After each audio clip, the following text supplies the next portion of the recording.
All right. Hello, everyone. Hi. So, Hey. Hello. hello. Well, I want to welcome everyone to our discussion today on the impact of IBD and food on mental health. For everyone watching, my name is Kayla. And first off, I just want to thank you. I want to give a big shout out to our wonderful guests for joining us in this discussion. And also to our community who's tuning in today on both YouTube and through the Galley Health app. Now, before we jump into introductions, I just have a couple of housekeeping items for us. So just a quick reminder that today's discussion is for information purposes only, and it's not intended to be used for any medical or mental health advice. We will also be talking today about some topics that might be difficult for our community. So if you need a little bit of extra support, our team has put an important resource for you just in case in the YouTube comment section. Lastly, if you would like to be part of our community discussion and chat with others that are watching today, please feel free to join in the conversation in the YouTube comments.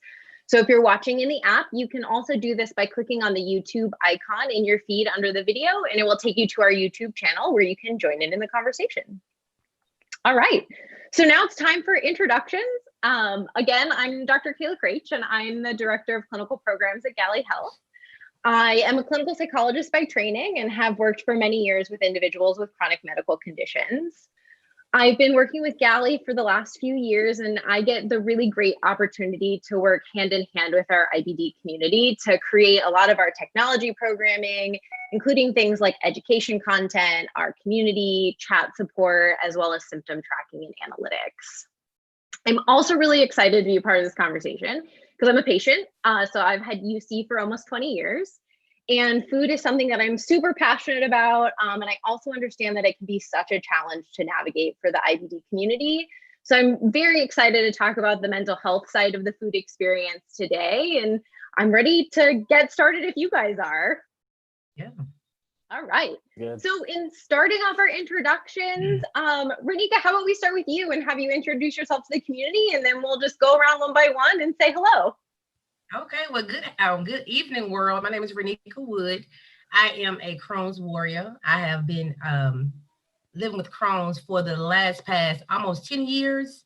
Diagnosed originally with ulcerative colitis for about 4 years. In 2015, I had a diagnosis of Crohn's disease. So I'm a Crohn's warrior. I'm a survivor, and I continue to survive every day. So this is a little bit about me.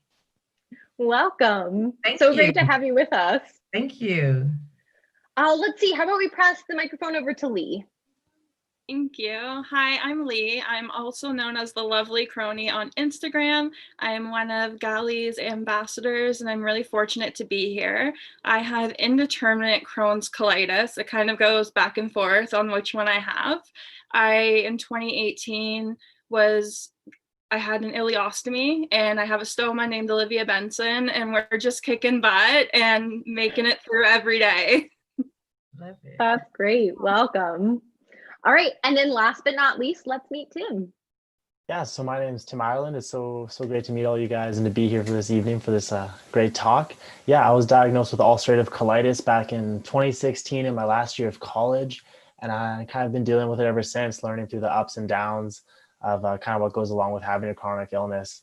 And yeah, I'm an IBD patient advocate, and I help do some stuff with Instagram page and organization called Hidden.Spoons. You can find us on Instagram. We kind of just do different patient advocacy, different mental health outreach stuff. Great. Well, let's jump in. So all of you know, everyone with IBD is different, and diet is something that's super unique to each person with their condition. So I just kind of wanted to start out our conversation with exploring what your experience has been in trying to find the right diet for you and for managing your IBD. Can anybody just start? Of course, go for it. Okay. Well, for me, I have been battling between what food I can and can't eat, food intolerances. So I've learned that I love dairy. Like I like cheese and milk and all the things I don't need. And I learned that when I was eating a lot of pizza and stuff, I would go into significant flares. at the time of me going to my flares, I had no idea that the cheese and pizza caused the flares, or the milk or the yogurts and whatnot. So in my diet now, I have removed dairy. So what I eat now, like a lot of lactose free dairy product. I have stopped eating beef. I've stopped eating pork, and I love me some beef and pork. But I've learned that those things does not sit well in my gut. Like, I became very sick. And the last time I had any of those things, I remember I went to a flare and I was actually hospitalized. So I have now removed those two things out of my diet. Now I'm transitioned down to trying to remove chicken out of my diet as well. But we'll get to that probably a little bit later. But definitely that's where I am with my diet for my IBD. And Renika, was it kind of like a trial and error exploration for you in finding out what worked? Well, I would say yes. For me, I think what sealed the deal was when I tried to just eat different foods. I was like, I'm gonna eat this food today, see how I feel. And when I did that, I was like, no, that's not a good feeling. Then I started to learn about the green vegetables. Like, I love cabbage. Oh my God, I love cabbage. And when I had cabbage one day, I was like, wait a minute, am I going to the hospital after I eat these cabbage? Was not feeling well at all. So then I learned that anything like those gassy vegetables, like the cabbage and the broccoli, the Brussels sprouts, and all those green collard greens and everything, I learned that I could not tolerate those things. So yes, answer your question, yes, I did have to do like a trial and error to see what things I could and could not eat. And it's kind of sad at times because, you want to eat the good foods, and I love salads and things, but I had to remove them out of my diet and try to find other friendly foods that my body could actually tolerate. Yeah, it can definitely be a hard process to be trying to figure out what works and then potentially having to give up food that you love too. Definitely, it's hard. How about Lee or Tim? What was your guys' experience for finding the right diet? I think it was really difficult for me because from the time I was diagnosed to getting my ostomy was a very short period of time. Like, it was less than a year. So it's more following like the ostomy diet. So I don't eat anything with nuts or seeds, and I love caramel popcorn. Like, I love it, but just looking at it, I feel like I'm going to get a blockage. Caesar salad, like any type of salad, that's gone now. But the weirdest things like are easy on my stomach. So McDonald's, anything greasy, I'm good. Like, we're great. We're best friends. Like, soft baked pretzels, like I have one every night. And then I just drink a lot of protein shakes because it seems like everything's hard on my stomach right now. Sure. Yeah. How about you, Tim? Yeah, so my relationship with food after kind of going through my diagnosis definitely is open. I personally just open up my whole, like, expand my palate so broadly. When I first was going through my most significant flare, and I was in like my last year of college. I mean, you're already in college, you're already not eating like much anything good, right? And then I couldn't really cook good either. So now I have to be like, oh geez, like definitely the trial and error, what like Renika was kind of touching on there, was huge for me, because I had this kind of this already thoughts of like, oh, well, these foods are good, these foods are bad, I should just eat the healthy ones and that should be easy enough. But it's really not that easy. I found for me, I had to do a lot of more focused around just what foods are easily digestible for me. So I started to just bake a lot of my vegetables and just find foods that were really easy for me to just digest when I was in those significant flare-up periods. A lot of things just simple, like eggs and protein, like Ensure drinks. For me, it was like, oh, how can I get like good nutrients absorbed into my body to give me energy in a way that's not so much prep and so much work, and kind of learning to do it on a budget was just a really long process to figure out, again, like what agreed with my body. And I had to get rid of some dairy too. And I grew up, always just crushing so much milk. It was just the best. Now I really don't drink any of it, and foods that are gassy as well. And for me, it was just trial and error, just really I'm pretty simple, like in terms of my taste palette. Like, I don't need anything fancy. So a lot of just baked carrots, some scrambled eggs. Like, those are the kind of my lean on foods when I need to. Foods I know I can go to that are just like, I can get my minimal nutrients I need, but it's going to be there for me. Easy to prep, easy to digest is really what I learned. I agree with my body a lot. Yeah. I mean, I feel like we talk a lot about like different foods that we have to quote unquote like break up with, that we like can't have specific foods, or maybe these foods were really great to us at one point, but now they aren't treating us very well. But I'm just curious as to like the flip side for anyone. Did you guys gain a love for any new foods because of some of the dietary changes that you had to make around your IBD? I can say I did. So I don't share much, but I did have ostomy surgery in 2019 December. So I'm an ostomate as well. Hey. So I wanted to try Brussels sprouts. I tried it before, but when I tried it now, my body can really tolerate them.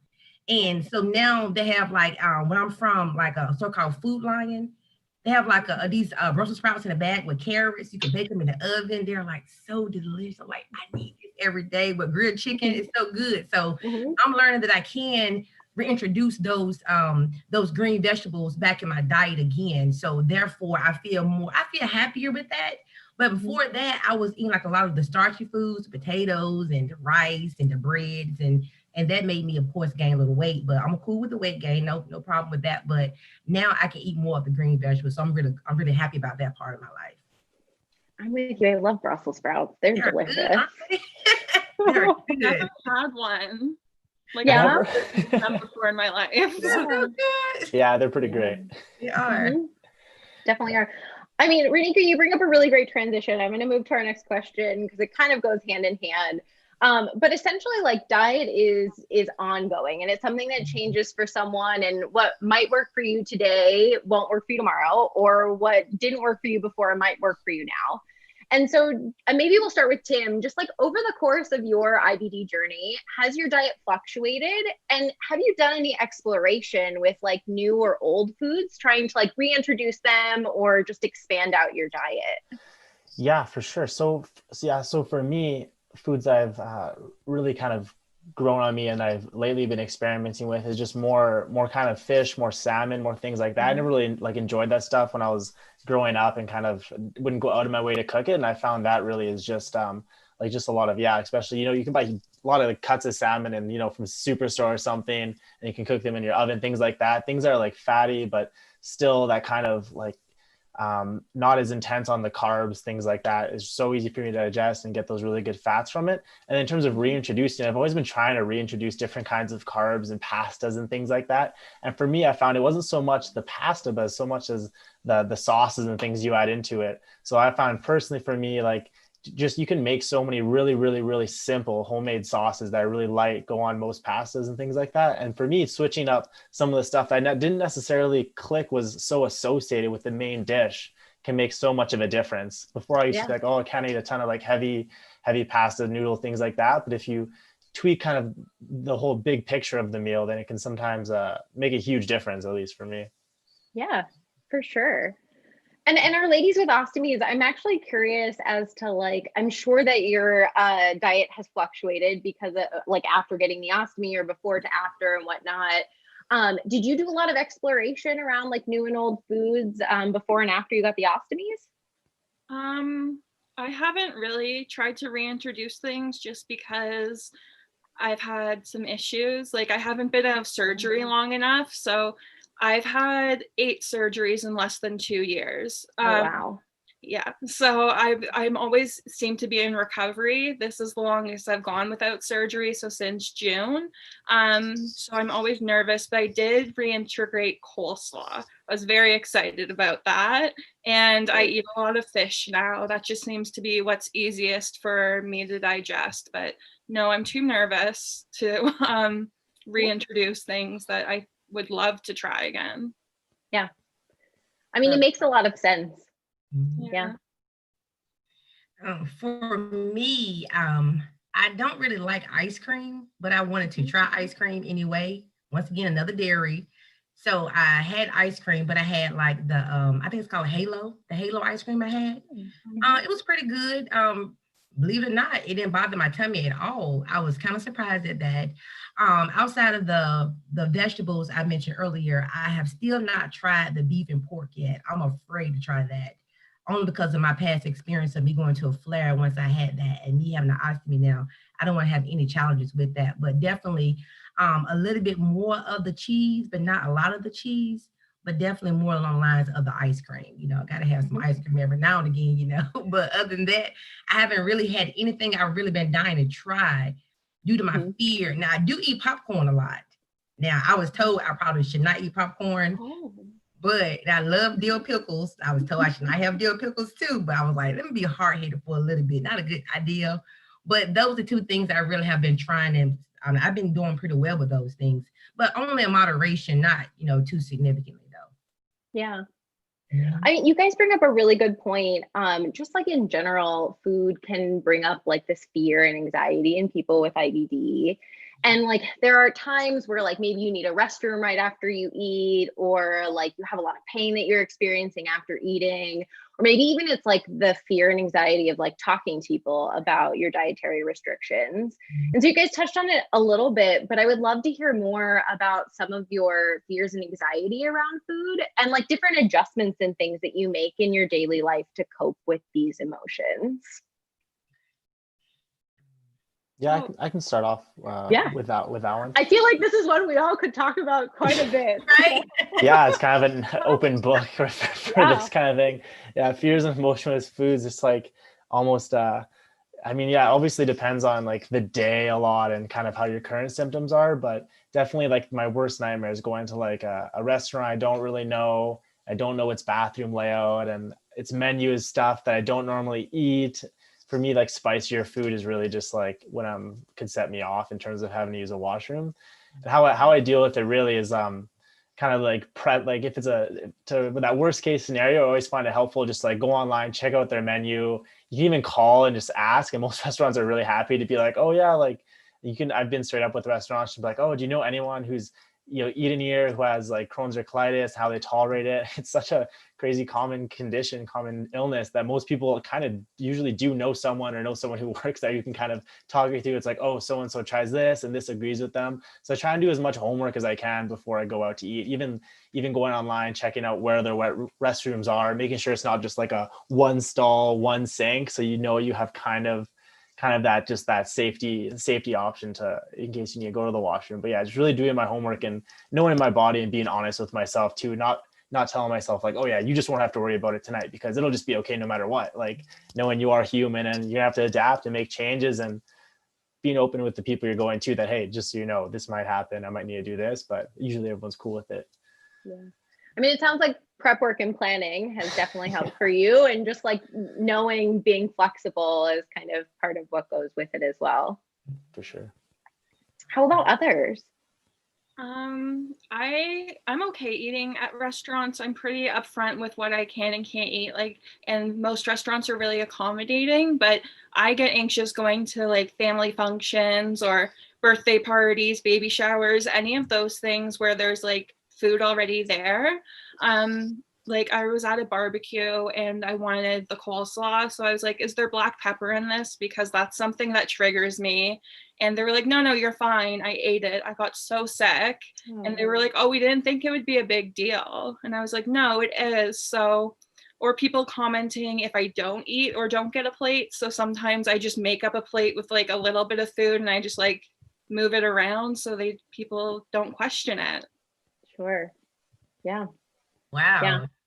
Yeah. For me, prior to my surgery in December, I had found myself kind of like isolating from eating out that much.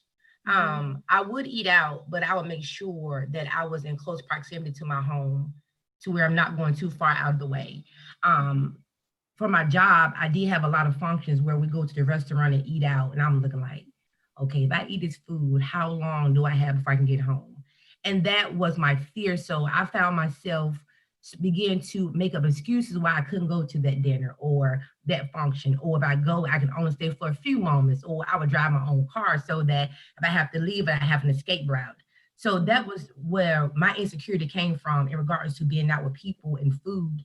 My family is very supportive. My mom is a big person in my life in regards to my food intolerances. So when I go home to visit her, she'll cook meals that does not provide like a lot of grease in the food. Like Thanksgiving time, she'll make my own separate greens and my own separate stuffing that has no pork or beef in. So that's what helps me. But outside of that, I try to not just eat like a lot of food out in public a lot. And my friends are pretty much, they know, like, no, my friend can't have that. I'm just like, I can have a little bit. No, you can't have none of that food. So that's kind of comforting knowing that my friends know about it as well. So I don't feel that much so isolated that I normally would have felt in the past. But I'm more open about sharing now as well. So it makes it a lot better for me. I mean, it sounds like something that kind of wove throughout everyone's stories is the idea of having like a good amount of social support, of helping you, especially when you're out, when you have potentially like a restriction or some anxiety around food. Mm-hmm. Yeah, absolutely. Even going off what Lee was saying, I totally agree. Just those events are actually give me quite a bit of anxiety too when you're at, especially if it's like someone I'm like an acquaintance with who really don't know my personal enough. And I do want to I don't want my condition to be like a topic of science. So definitely I do the make a plate and kind of carry it around. But I agree. Even like going out on a date with someone and you look like, yeah, I want to eat this, but I want to get this a little bit of the chicken. I take the rest home because in about the next 2-3 hours you might even be alone for a few minutes. But that was kind of like my insecurity as well. Did not know how to appropriately share with someone that I can't have this food or have that food. Like one day I went to a Brazilian steakhouse. I was like, oh my God. All this meat. What do I do? So I ate most of it. Yeah, I did what I could. I was like, make it home safe. Let's make it home. You're almost at home. So I was able to do that. But other than that, I tried to keep it in close proximity to my home prior to me having my surgery though. Yeah. Yeah, it can be really hard when you're first like meeting someone on a date because you don't know. So when I was dating, when I met my partner who I'm with now, we went out to like 3 or 4 dinners and he started to catch on that I would always order chicken fingers and fries. He was like, is this something I should be like concerned about? And I said, no, this is just something I know like won't upset my stomach. And then I just kind of went into, whenever we go out, I will only order this because I know it won't hurt my stomach. And have you heard about Crohn's disease? So. Yeah, it became a little bit of a segue to talk about your illness. Yeah. Well, I do want to talk a little bit about some more of like the in-depth mental health aspects of food, but I think I'm gonna talk a little bit about just like the social interactions sometimes that we have with other people around food. So I feel like there are a lot of opinions out there about diet. And many of us, I'm sure, have been given some sort of unsolicited dietary suggestion throughout your IBD journey. So for me, I know that like I've gotten things like, if you just eat more of this, or if you don't eat that, then you wouldn't have an issue with your IBD. And so I'm curious as to what your guys' experience has been with some of that unsolicited dietary suggestions and how you normally respond to people when you get them. Well, this is a big one. Right. I know that people really mean well and they care about me and my health. So I always try to think about the fact that they're coming from a place of love when they are suggesting these things. But I've had friends and family be like, have you tried juicing? Or my aunt's sister's cousin got rid of their Crohn's disease by drinking green juice only and then having yogurt and doing yoga. So it's like, okay, but in my mind, I'm like, you can't cure it, but I know they're really meaning well. So I just say, everyone's Crohn's or colitis, everyone's IBD is so unique to them. And I really appreciate that you care that much to talk to me about this, but it doesn't work for me. And eating these select foods are okay. And I really thank you for like looking out for me, but I'm good. I love how you bring in this element of like education as well for people to really kind of help them understand the nuances of IBD. I think that's really great. For sure. It's sometimes because it's not a disease that people talk enough about. So I really want to educate others to why green juice might not cure my IBD. Sure. Yeah, absolutely. I totally agree 100%. Lee. I find most of the like unsolicited advice I get is also kind of from, ironically, more of my family and closer friends, because I feel like deep down they really just want to help. And maybe because there's a lot of information out there, like when you a lot of people are trying to sell people stuff, and kind of that's when people see it, they kind of want to bring it to my forefront and be like, hey, like I know when one big thing a lot of people around me are saying, like, if you just bake all your food, digest it easy, and like eat a bunch of turmeric, like, and everything, and all this will help it. And it's kind of like, oh yeah, I wish it could be like that. But definitely I try and do the same. Just be like, it's not like, eating this hot dog isn't going to cause it didn't cause this. It's like, maybe it doesn't feel good, so I maybe shouldn't eat it. But eating, this super souped up juice diet isn't gonna like cure it either. But like, appreciate trying to let them, you appreciate you're caring for them, but give them a little bit of that education about like the bigger picture without I try and not come across as like who are you to tell me how to live my life about my food. But because it is such a big open book concept, I feel like we have this unique perspective on, and most people don't even realize how big of a debate it actually is, like in our lives sometimes, hearing it from so many angles. Mm-hmm. And a big debate within our community too. For sure. And I guess and this brings up just like a second part of this question, like, does the response change for anyone when that advice is coming from someone else with IBD versus a person who doesn't have it? I think for me, I have to be very mindful that everyone's IBD journey is so different. We have different journeys, and what Tim can eat, I may not can eat. What Lee can eat, I may can eat. What you can eat, I may can't eat. So I think that the people who share their stories is what has worked well for them. So I have a tendency to hear what they say, but yet instead provide my own personal experience of saying, well, I've tried that, but it didn't work for me. Because when I got diagnosed with ulcerative colitis in 2011, I was told I couldn't have salads, chocolate, and drink sodas anymore. So in my mind, I couldn't have salad, soda, or chocolate. So I kind of followed that, but I still had these chronic symptoms of diarrhea and fatigue and anemia, all of that. So I had to learn for myself what I could and could not have. When I meet other persons with IBD, we do follow some of the same patterns about what we can and can't eat, like the dairy and like the different carbonated drinks. But however, I tell them that I got to do what's best for me, because I know what makes me feel good and what I can tolerate. But I do listen, and I have tried a few of the diets. I've tried the no carb diet. I've tried just to eat just the rice and the bread and the applesauce. I've tried that. I've tried no greens. I've tried the turmeric. I've tried the garlic. You name it, I don't try it all, but still, those things did not work for me. I still had the same symptoms I had before I even started trying those things, though. But I do take along some of the things they tell me, but I still use my own personal experience to guide me along the way as well. Yeah, definitely. Yeah, for sure. Yeah, when the advice is coming from someone who maybe has the condition as well, it definitely changes for me. It always ends up being a little more of a conversation, and kind of like what Renika was saying, where it's kind of like, oh, well, like, I'm just kind of interested because it's such a wide spectrum. I'm always kind of interested to be like, oh, like, really, that worked for you? No, like, interesting. It doesn't, but it always kind of bounces off me too, in terms of being like, yeah, like, I could try it, but it's not really like, I don't really have much hope in any of that, in terms of someone's random diet that's working for them, working for me. And I just hope it always turns into like just a good conversation about how unique our illnesses are. And once in a while you might get a tidbit of like some good advice in general about meal prep or something. But yeah, I don't really, I just try and turn it into more of a conversation, I guess, because we both can help each other just appreciate the spectrum of the condition more than anything. But yeah, for sure. Yep. I love this theme of like understanding other people's experience and like just trying to openly have a conversation about like what works and what potentially doesn't for you. Definitely. I think that's great. So I do want to talk a little bit more about like people's personal relationships with food, because food can be such like a sticky thing for us. I'm just interested to know whether or not your relationship with food looks different when you're in remission versus when you're flaring or have active symptoms. Definitely. You want to start, Lee? You want me to start? I can start. I actually can't answer that question because I've never been in remission.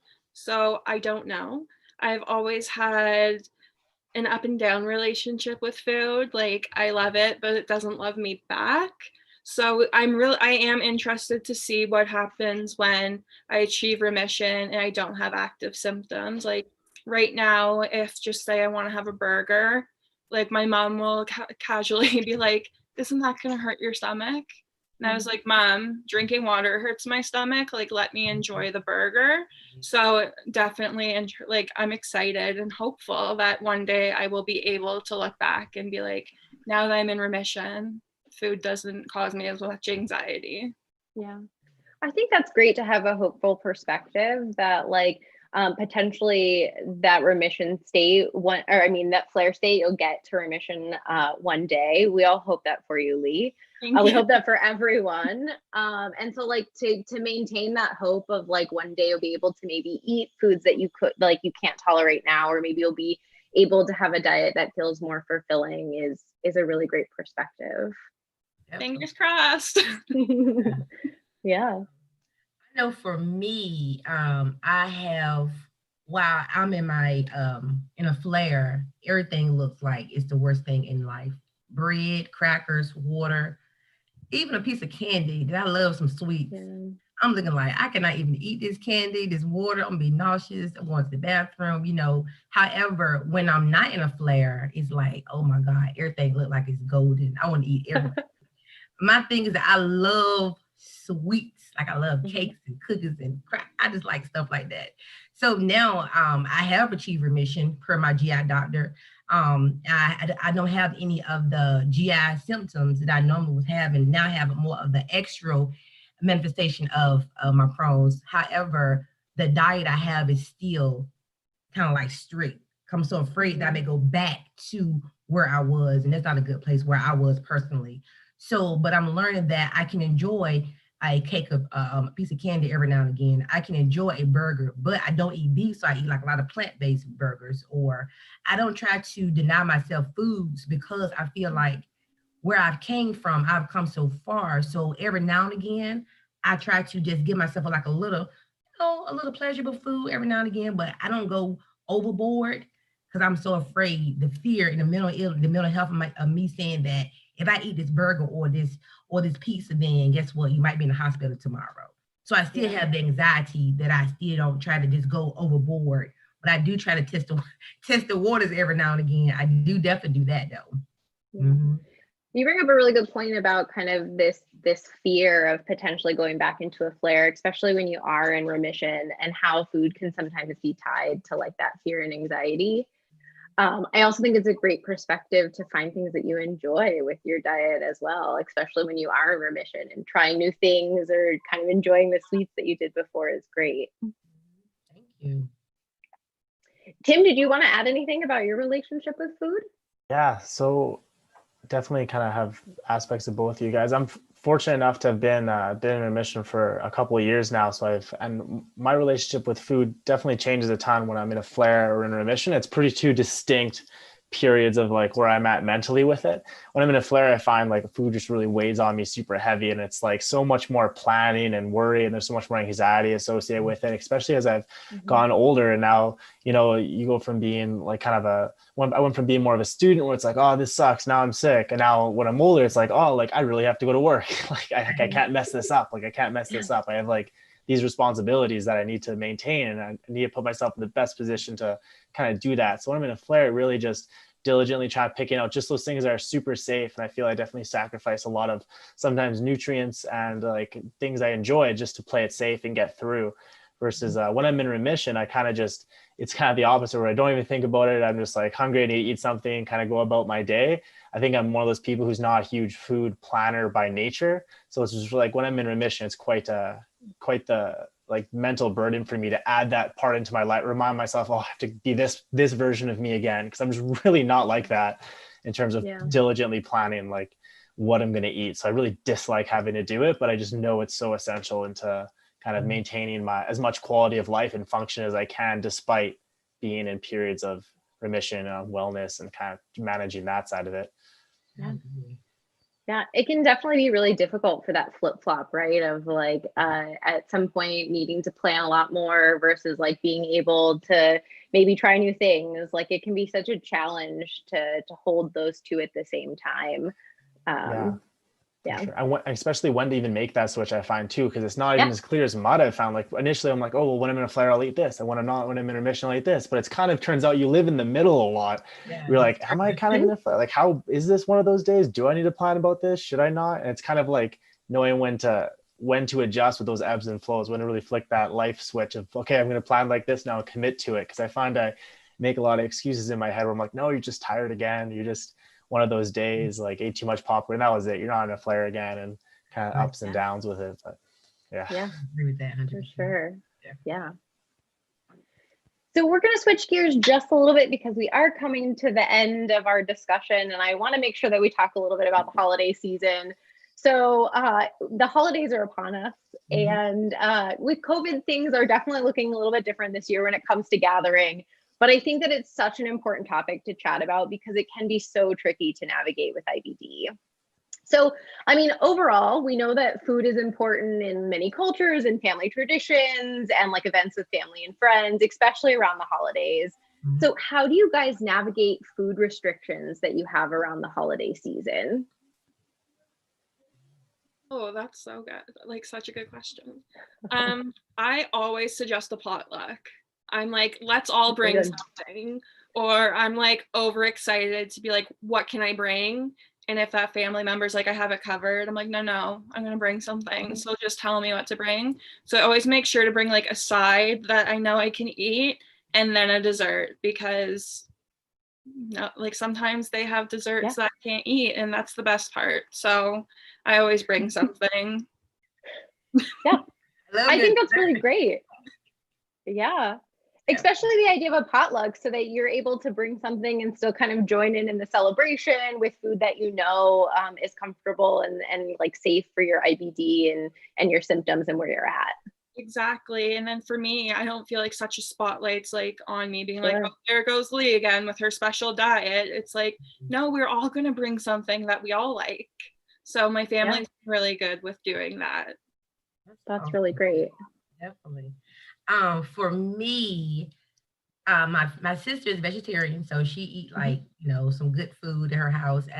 My mom, I mentioned earlier, my mom, she's very sensitive to my diet needs. Like, we go into my sister's house for Christmas, and we've already planned out, not the menu, but kind of sort of what we're gonna have. And they already know, no beef, no pork. But I'm not selfish. But at times I feel like I don't want to be kind of like isolated and they make this special food because I can eat it. I said, no, make the food you want to eat. When I can't eat, I can find what I can eat. But they're very aware of my dietary needs, and they make sure that I'm included in the process of the planning of the dinners or the festivities we're going to have. We do a lot of separate foods. I try to bring, I don't bring my own food that much, but I do bring like what I want to eat. Like, for example, we had a barbecue and I had brought in like my turkey burgers or my turkey sausage, things like that. But the biggest part for me is the dessert part. My family, we all love sweets and stuff, but I have not found a IBD friendly dessert that I can eat that I don't feel guilty eating when I do eat it, but I'm trying to figure out how to bring that. But outside of that, I'm pretty much okay with my diet now that I have my ostomy. Last year, I could not have told you the same thing. I probably would have said, I'm not going to Christmas. I'm not eating the Christmas food or none of that because I couldn't tolerate it. The smell of it, the thought of it, just the fact that I couldn't have it would brought on a lot of insecurities for me. But now this year, I'm ready to just take it on. I might do a little exploration with foods this year. We'll see how it goes. That's great. Definitely. Yeah.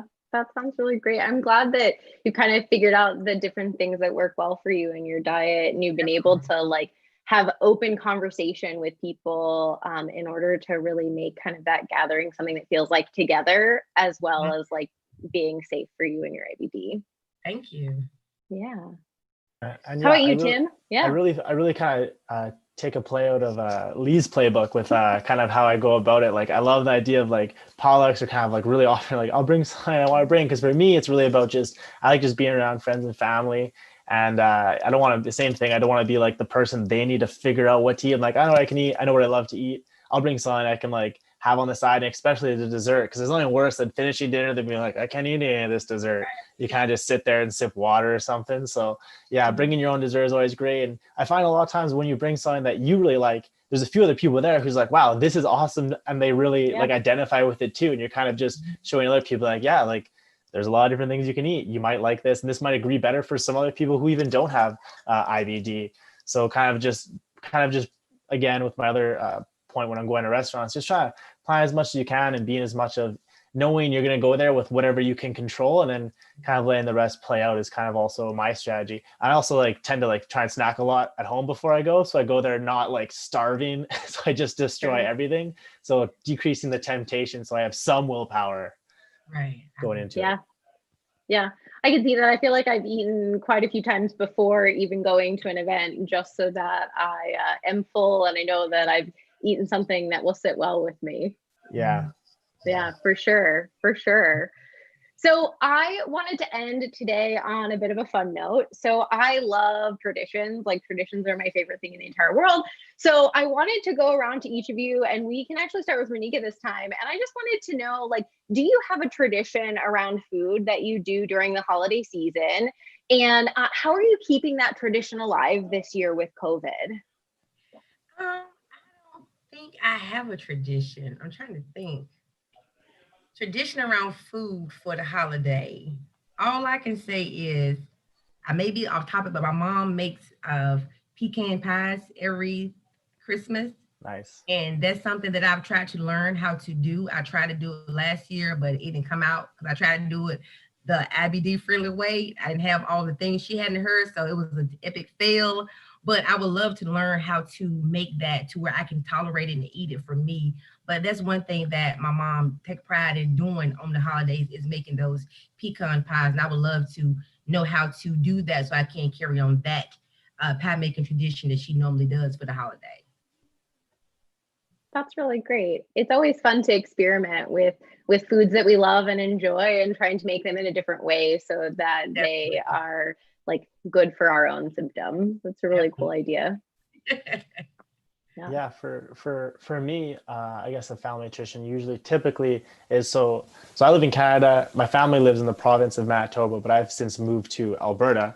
So my girlfriend's family's over here. I'm going to be doing Christmas with them, and I'm not really going to go home this year because of the whole, COVID thing, whatever. And usually my family, a big thing for me is my grandma makes a ton of like kind of more traditional like Ukrainian food, really homemade, like just like really good homemade like cabbage rolls and things like that. And I always really look forward to it because it's just so wholesome, and so warm and really good memories. So I'm not gonna be able to go participate in that over there, but I think I'm gonna try and do up the recipe here and see if I can kind of skip it over to my girlfriend's family so I can kind of just like keep it going. Yeah, that's really great. What's your favorite food that they make? Definitely just honestly like the cabbage rolls, and there's these little pieces of bread, and inside it there's like some kind of like a coleslaw inside the little pieces of bread. We like got cabbage and coleslaw going on. I know it's too much. Coleslaw and Brussels. I know, who knew? So much similarities, but really it's just those are my two main faves: like homemade cabbage rolls, and then these like, I don't even know what they're called, like just these little pieces of bread with like a little bit of meat and some cabbage stuffed in, almost like a cabbage roll with a different coating. Yeah. See, I'm not fancy with food. That's what I'm not a fancy person. Sounds great. That's wonderful that you're working on like how to keep that tradition alive this year. That's really cool. Yeah, trying. Yeah. How about you, Lee? My mom always makes like me a separate ham because I don't love turkey. So this year she's getting it catered, like our meal catered. She's like, I don't want to cook, but she's still gonna make me the ham. So I'm really excited about that. And then every year, even though they hurt my stomach, which I don't promote doing this, but I make these Oreo cheesecake balls and everyone eats them like so quickly, and we're not gonna have, it's just gonna be like me, my mom, my boyfriend here. So there's gonna be more for us. So I'm really happy about that. That's great. They sound That's good really too. Great. They do. Yeah, share that recipe with us.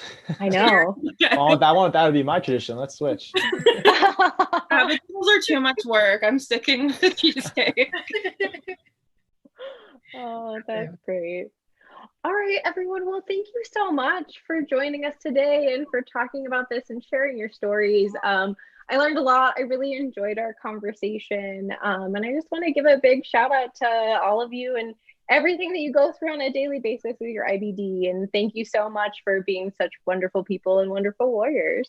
Thank you for having me and having us. Thank you. Of course. Thanks so much. It was really nice talking with all of you. Nice meeting you, Lee. Nice meeting you, Tim. Nice meeting you, Kayla, as well. Of course. Yeah. Bye. And bye to everyone as well. Yeah, thanks for tuning in. Bye.